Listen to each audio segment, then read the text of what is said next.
200 படங்கள் கிட்டத்தட்ட நடிச்சிருக்கேன். 170 படங்களில் ஹீரோவாக நடித்தேன். மறக்க முடியாத ஒரு விஷயம், நம்முடைய தமிழக முதல்வரோடு 7 படங்களிலே நான் பங்கு பெற்றிருக்கின்றேன். அதில் கந்தன் கருணை படமும் கிருஷ்ணலீலா படமும் நம்முடைய முதல்வர்களுடைய 100வது படம் திருமாங்கல்யமும் என் வாழ்க்கையிலே மறக்க முடியாத படங்கள்.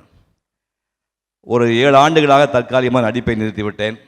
இருந்தாலும் 40 ஆண்டுகள் திரையுள்ளே பங்கு பெற்ற என்னை கௌரவிக்கின்ற விதத்திலே இந்த விருதை கொடுத்திருக்கின்றார்கள். எனக்கு வாய்ப்பளித்த அத்தனை தயாரிப்பாளர்களுக்கும், என்னை பயன்படுத்திய இயக்குநர்களுக்கும், என்னை வாழ வைக்கும் தெய்வங்களாகி உங்கள் அனைவருக்கும் இந்த விருதை சமர்ப்பிக்கின்றேன். நன்றி, வணக்கம். சார் ஒரு விஷயம் சொல்கிறாரு, இந்த பழனிசாமிங்கிற பேர் என்னுடைய இயற்பெயர், அதை மாற்றி சிவகுமாராக வச்சவங்க நாங்கள், அதை சொல்லுங்கன்னு சொன்னார். அதுக்கு முன்னாடி ஒரு விஷயம் இருக்குது. நான் பிறந்து 10 மாதம் ஆகும்போது என் தந்தை இறந்து விட்டார். அவர் எனக்கு வைத்த முதல் பெயர் பாலதண்டபாணி.